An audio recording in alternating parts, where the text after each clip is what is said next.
Have you ever found yourself saying yes when every fiber of your being screamed no? Have you ever smiled through gritted teeth while your soul withered a little more? Imagine spending your entire life as an actor in someone else's play, never knowing what your authentic voice sounds like because you've been too busy reciting lines written by other people's expectations. This is the quiet tragedy of the people pleaser, a life lived in the shadows of everyone else's needs, while your own soul slowly suffocates behind a mask of perpetual agreeability. Think about it right now. When was the last time you truly disappointed someone? When did you last say something that made another person uncomfortable, not out of cruelty, but out of honesty? If you're struggling to remember, you might be living in what psychologists call the approval prison, a cage built not by others, but by your own desperate need to be liked. The famous psychologist Carl Jung understood something profound about human nature that most of us miss entirely. He saw that what we call kindness often masks something far more sinister: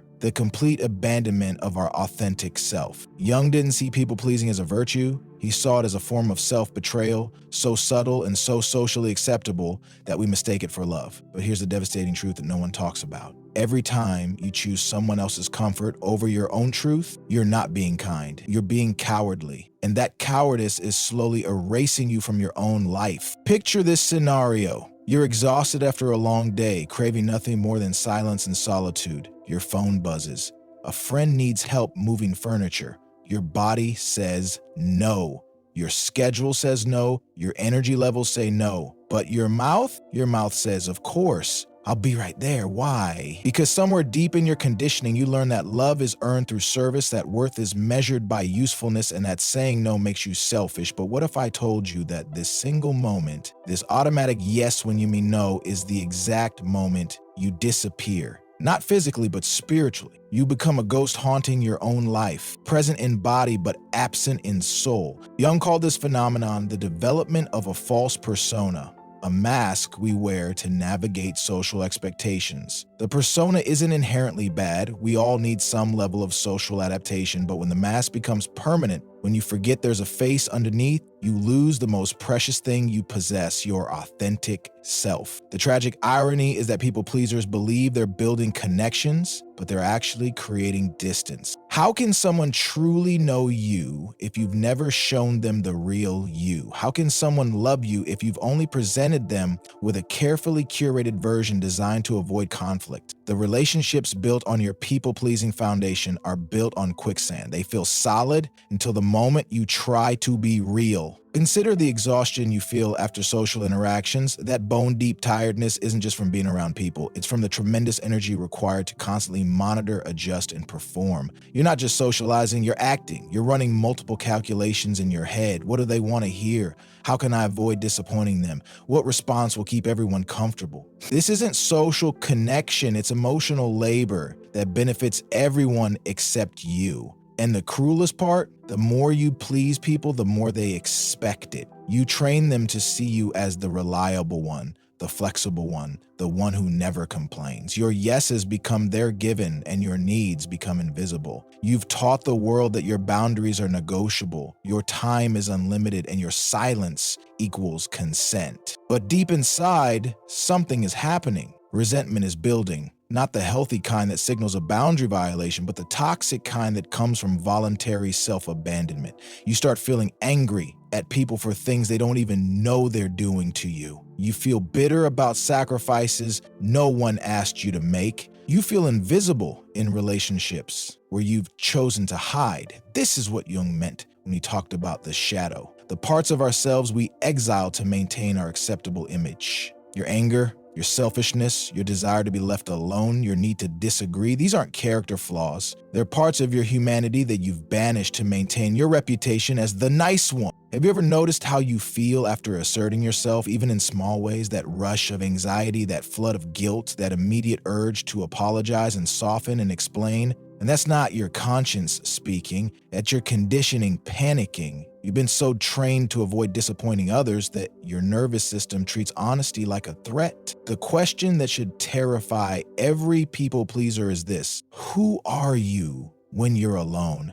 When there's no one to please, no reputation to maintain, no expectations to meet, who exists in that space? If you're struggling to answer if that space feels empty or anxious or foreign, then you've lost yourself so completely that even you don't know who you are anymore. But here's what Jung discovered that changes everything. This isn't a character defect. This is a coping mechanism that once served you, but has now become your prison. You weren't born needing everyone's approval. You learned it. And what can be learned can be unlearned. The child in you who first discovered that being good meant being safe, that pleasing others meant avoiding punishment, that being small meant being accepted, that child made a brilliant survival decision. But you're not that child anymore. The threats that trained you to disappear may no longer exist, but you're still living as if they do. This is the moment where your real life can begin, not when you've perfected the art of pleasing everyone, but when you've remembered how to disappoint people without losing yourself, not when you've figured out how to keep everyone comfortable,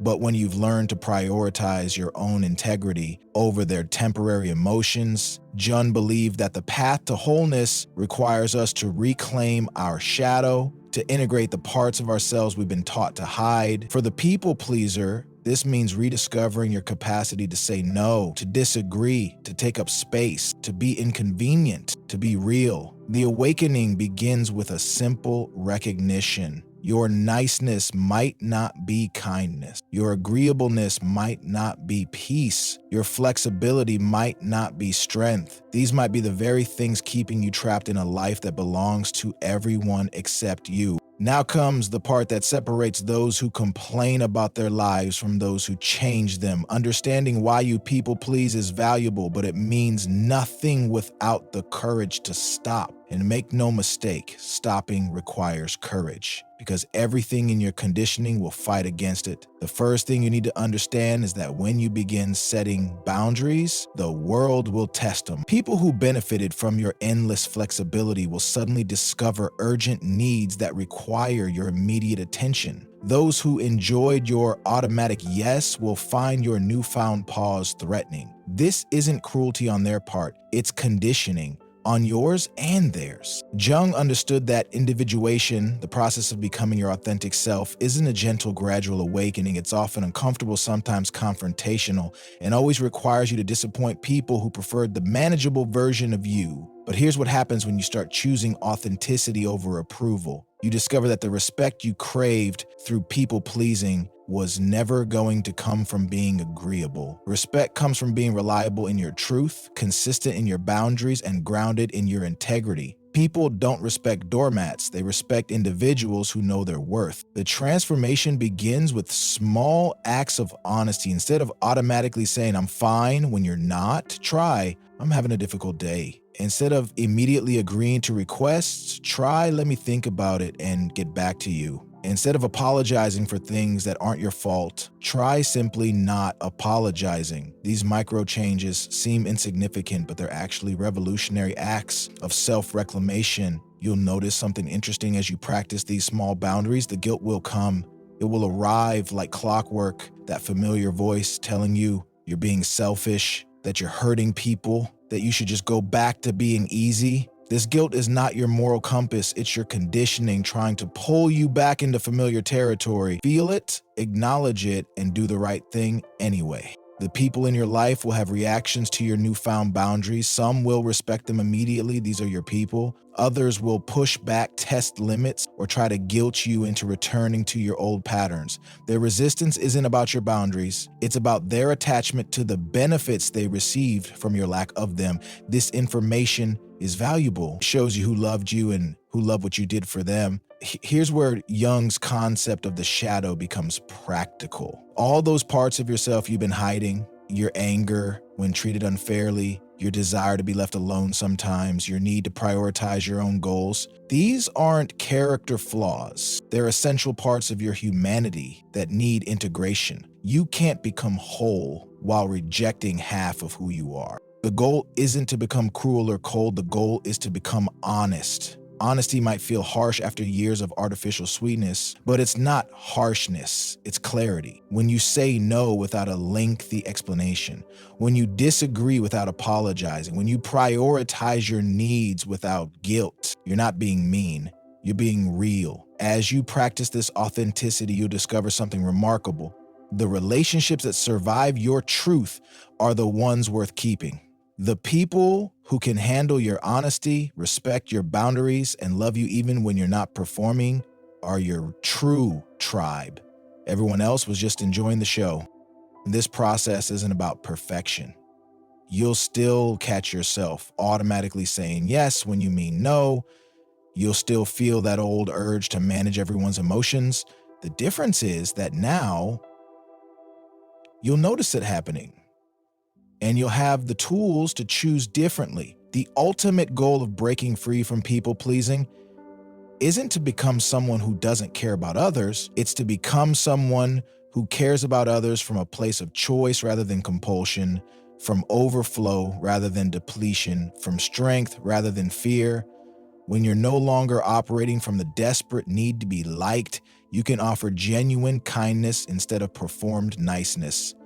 When you're not afraid of disappointing people, you can love them without needing to control their reactions. When you know your worth isn't dependent on their approval, you can be present with them instead of performing for them. This is what Jung meant by individuation, not becoming selfish, but becoming whole. Not choosing your needs over everyone else's, but remembering that your needs matter too. Not building walls to keep people out, but establishing boundaries that allow authentic connection to flourish. The people pleaser believes that love is earned through sacrifice. The individuated person knows that love is given and received freely, without the need for performance or perfection. They understand that the highest form of respect they can show others is to be genuine with them, even when that genuineness is uncomfortable. Your transformation won't happen overnight, and it doesn't need to. Every moment you choose truth over comfort, every time you honor your needs without guilt, every boundary you maintain despite pressure, these are victories. They're declarations that you matter, that your life belongs to you, that your worth isn't determined by your usefulness to others. The path forward is simple but not easy. Start where you are, use what you have, do what you can. Stop waiting for permission to be yourself. Stop apologizing for taking up space. Stop performing for people who wouldn't know the real you if they met them. You weren't born to please everyone. You were born to be whole, to be real, to contribute your unique truth to this world. That contribution doesn't come through self-abandonment. It comes through self-possession, not through making everyone comfortable, but through making yourself heard. The people pleaser asks, what do they want from me? The individuated person asks, what do I want to give? The difference between these two questions is the difference between a life lived in service to others' expectations and a life lived in service to your authentic self. This is your invitation to stop performing and start being, to stop hiding and start showing up, to stop pleasing and start living. The world doesn't need another agreeable person. It needs the unique, irreplaceable, authentic you that's been waiting patiently behind the mask for permission to finally emerge.